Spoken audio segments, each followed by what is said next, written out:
FBM classes पे। जैसा कि आप लोगों को बताया गया था कि हम आपको साइंस पढ़ाएंगे, साइंस में फिजिक्स पढ़ाएंगे। जो फिजिक्स का पहला इकाई है वो क्या है, हमारा प्रकाश है। फिजिक्स का पहला इकाई क्या है, हमारा प्रकाश है। तो इस प्रकाश के अंतर्गत कई चैप्टर्स आते हैं। तो उन चैप्टर्स में एक चैप्टर हमारा प्रकाश का गोलीय दर्पणों पर परावर्तन। कौन सा चैप्टर है, प्रकाश का गोलीय दर्पणों पर परावर्तन, जिसको हम इंग्लिश में बोलते हैं reflection of light at spherical mirrors.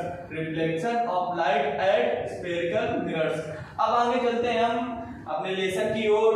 आप लोगों को बताते हैं कि इस लेसन में क्या क्या है। प्रकाश का जो है गोलीय दर्पणों पर परावर्तन वो कैसे होता है। तो अब हम लोग आगे चलते हैं अपने वीडियो की और क्लासेस की ओर।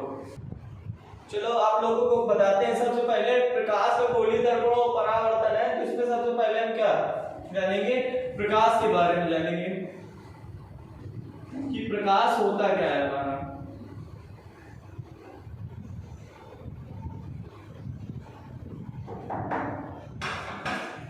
प्रकाश होता क्या है, तो प्रकाश को नॉर्मली कह सकते हैं कि प्रकाश एक प्रकार की विकिरण ऊर्जा है जो हमारी आंखों को संवेदित करती है। क्या है, प्रकाश एक प्रकार की विकिरण ऊर्जा है जो हमारी आंखों को संवेदित करती है। और प्रकाश में चुंबकीय वैद्युत चुंबकीय की चाल से चलती है। जो प्रकाश होता है वैद्युत चुंबकीय की चाल से चलता है। क्या बताया कि जो प्रकाश होता है वो वैद्युत चुंबकीय तरंगों के रूप में चलता है। तो हम जानते हैं, प्रकाश भी बताया कि प्रकाश एक प्रकार की विकिरण ऊर्जा है जो हमारी आंखों को संवेदित करती है। और प्रकाश जो होती है वो वैद्युत चुंबकीय तरंगों के रूप में चलती है। और प्रकाश की तरंग जो होती है वो कितनी होती है, 3900 एंगस्ट्रॉम से 7800 एंगस्ट्रॉम तक। 3900 एंगस्ट्रॉम से 7800 एंगस्ट्रॉम तक। और जो इसकी चाल होती है, प्रकाश की चाल, तो प्रकाश की चाल 3 × 10⁸ मीटर प्रति सेकेंड होती है। कितनी होती है, 3 × 10⁸ मीटर प्रति सेकेंड। तो एक बार हम लिख के भी बता दे रहे हैं, आप लोग समझ जाएंगे। प्रकाश एक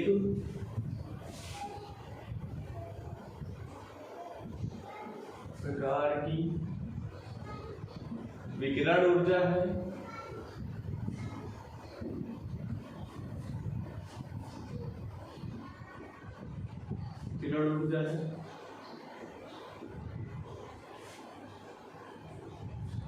जो हमारी आंखों को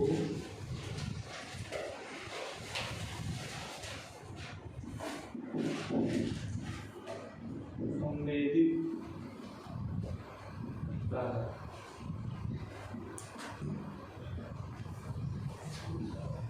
ये है बस स्वयं नहीं दिखाई देता। यह स्वयं नहीं दिखाई देता। इसकी तरह जो ये चलता है प्रकाश, वो प्रकाश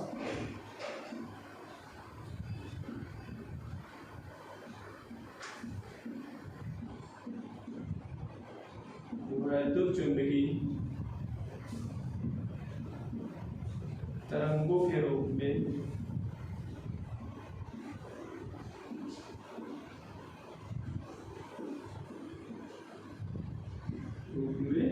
चलता है।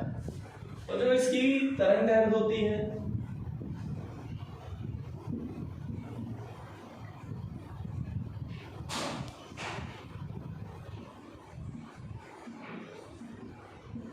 सभी बच्चे मेरे साथ नोट करते चले। 3900 एंगस्ट्रॉम से 7800 एंगस्ट्रॉम तक। और जो इसकी चाल होती है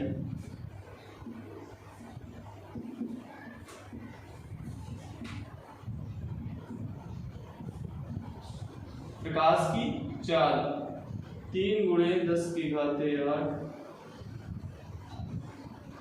मीटर प्रति सेकेंड। एक बार फिर से जान लेंगे प्रकाश क्या है। प्रकाश एक प्रकार की विकिरण ऊर्जा है जो हमारी आंखों को संवेदित करता है, यह स्वयं नहीं दिखाई देता। और जो प्रकाश होता है वो प्रकाश वैद्युत चुंबकीय तरंगों के रूप में चलता है। प्रकाश की तरंग 39 स्विंगिष्ठांक से 78 स्विंगिष्ठांक तक होती है और जो प्रकाश की चाल होती है वो कितनी होती है 3×10⁸ मीटर प्रति सेकेंड। नोट करते चलिए हमारे साथ। अब आप लोग प्रकाश को तो जान गए, अब जानिए प्रकाश का परावर्तन कैसे होता है। प्रकाश का परावर्तन, ठीक, प्रकाश का परावर्तन इंग्लिश में कहेंगे रिफ्लेक्शन ऑफ लाइट। तो जो प्रकाश का परावर्तन होता है तो कैसे होता है कि जब प्रकाश किसी पालीदार या चिकनी सतह पर पड़ती है या फिर पड़ता है, जब प्रकाश किसी पालीदार या चिकनी सतह पर पड़ता है तो उसका अधिकांश भाग टकराकर वापस लौट जाता है। तो उसका अधिकांश भाग टकराकर वापस लौट जाता है। इसी टकराने की प्रक्रिया को प्रकाश का परावर्तन कहते हैं। इसी टकराने की प्रक्रिया को प्रकाश का परावर्तन कहते हैं। आप लोगों को लिख भी बता दे रहे हैं कि जब प्रकाश किसी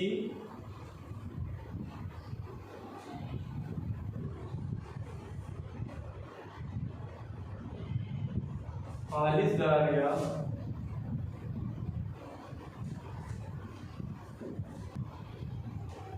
चिकनी सतह पर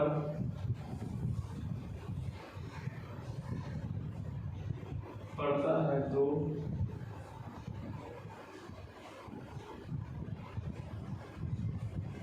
उसका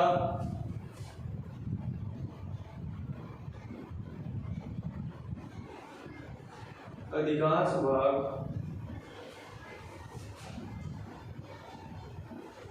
वापस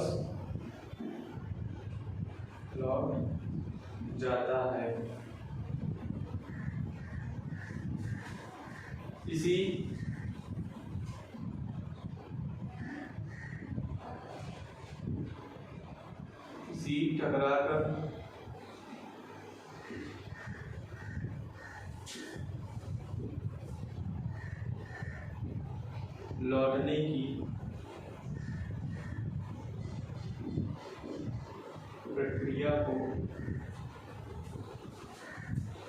लौटने की प्रक्रिया को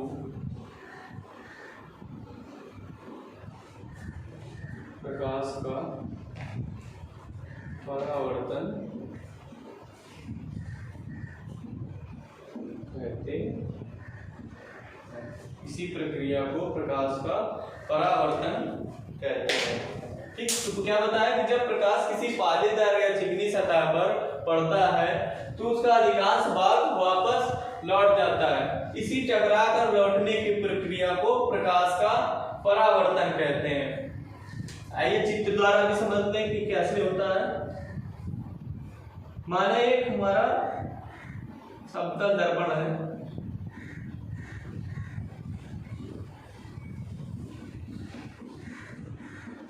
जिसकी एक सतह पर पालिश है और दूसरा सतह जो दूसरी सतह है वो चिकनी है। ठीक, इस समतल दर्पण के द्वारा M1 और M2। ठीक, तो इस पर जब प्रकाश पड़ेगा तो टकराएगा और टकराकर लौट जाएगा। प्रकाश पड़ेगा, टकरा जाएगा और टकराकर लौट जाएगा। ठीक, तो इस प्रकार जो क्रिया होती है इसी को कहते हैं हम क्या, प्रकाश का परावर्तन। इसी क्रिया को कहते हैं प्रकाश का परावर्तन। ठीक, जब किसी चिकनी या पालीदार सतह पर प्रकाश पड़ेगा तो उसका अधिकांश भाग वापस लौट जाएगा। इसी टकरा कर लौटने की प्रक्रिया को प्रकाश का परावर्तन कहते हैं। तो आप लोगों को प्रकाश का परावर्तन पता चल गया। हम बात करते हैं प्रकाश के परावर्तन के नियम। प्रकाश के परावर्तन के नियम। तो पहले हम एक चित्र द्वारा आपको बताएंगे कि प्रकाश के परावर्तन के नियम कितने होते हैं। ठीक, तो जैसा कि अभी अपने पिछले में बताया था कि एक दर्पण लिया था। कैसा दर्पण? समतल दर्पण, जिसकी एक सतह पर क्या थी? पॉलिश और एक सतह थी चिकनी। ठीक, इस दर्पण का द्वारक होगा M1 और M2। तो इसमें भी क्या होगा कि एक प्रकाश किरण आएगी और दर्पण से इससे चिकनी सतह से टकराने के बाद लौट जाएगी। ठीक, तो जो प्रकाश किरण जो आती है उसको कहते हैं हम आपतित किरण। ठीक, और जो टकरा कर वापस लौटती है उसको कहते हैं परावर्तित किरण। और इन दोनों के मध्य होता है एक अभिलंब। क्या होता है? अभिलंब। ठीक, और ये होता है हमारा मेन बिंदु क्या? आपतन बिंदु। ठीक, और जो आपतित किरण और अभिलंब के बीच में कोण बनेगा वो कैसा कोण बनता है? आपतन कोण, जिसको हम आई से डिनोट करेंगे। ठीक, कैसे डिनोट करेंगे? आई से। फिर जो अभिलंब और परावर्तित कोण किरण के बीच जो कोण बनेगा उसको कहते हैं हम परावर्तन कोण। ठीक, तो हमारा चित्र बन के रेडी हो गया है। तो हम आपको बताते हैं प्रकाश के परावर्तन के नियम। तो प्रकाश के परावर्तन के दो नियम होते हैं। पहला नियम कि जो आपतित किरण होती है वो आपतित किरण अभिलंब तथा आपतित किरण आपतन बिंदु पर अभिलंब तथा परावर्तित किरणें तीनों एक ही तल पे होते हैं। क्या होती हैं कि जो पहला नियम होगा वो कैसा होगा कि आपतित किरण आपतन बिंदु पर अभिलंब तथा परावर्तित किरणें तीनों एक ही तल में होंगे। और जो दूसरा नियम होता है, दूसरा नियम जो होता है कि आपतन कोण सदैव परावर्तन कोण के बराबर होता है। आपतन कोण सदैव परावर्तन कोण के बराबर होता है। दोनों आपस में बराबर बनेंगे। जो परावर्तन कोण होता है वो आर से होता है, स्मॉल आर से डिनोट किया जाता है उसको। तो एक बार हम लिख के भी बता दे रहे हैं आप लोगों को।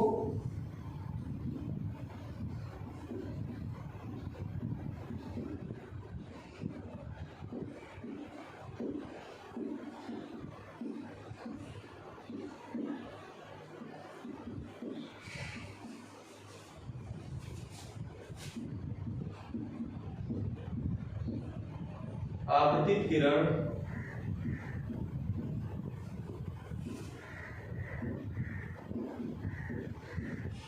आपतन बिंदु पर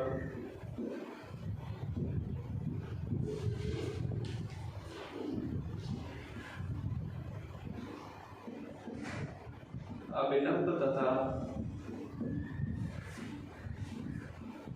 परावर्तित किरणें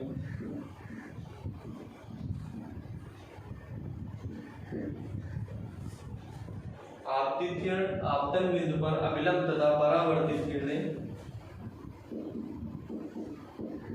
तीनों एक ही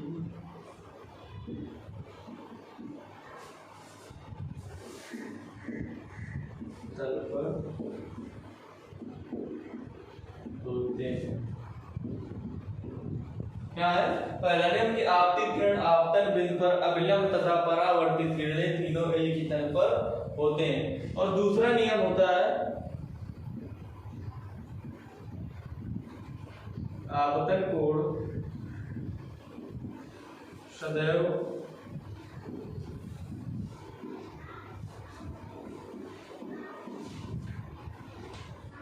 परावर्तन कोण के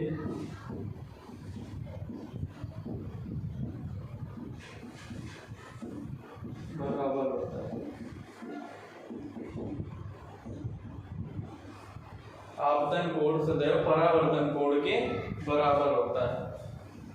कोण I इक्वल टू कोण R, इसे आप लोग समझ लेंगे।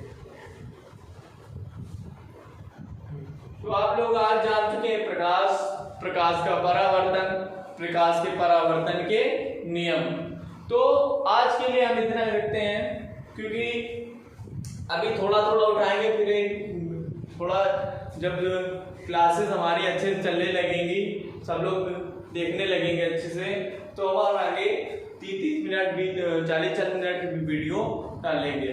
तो आज के लिए हम इतना ही रखेंगे, और आप लोगों से मेरा कहना है कि प्लीज मेरे YouTube चैनल SBL क्लासेस के सारे वीडियोस को लाइक करें, सब्सक्राइब करें एंड कमेंट करें।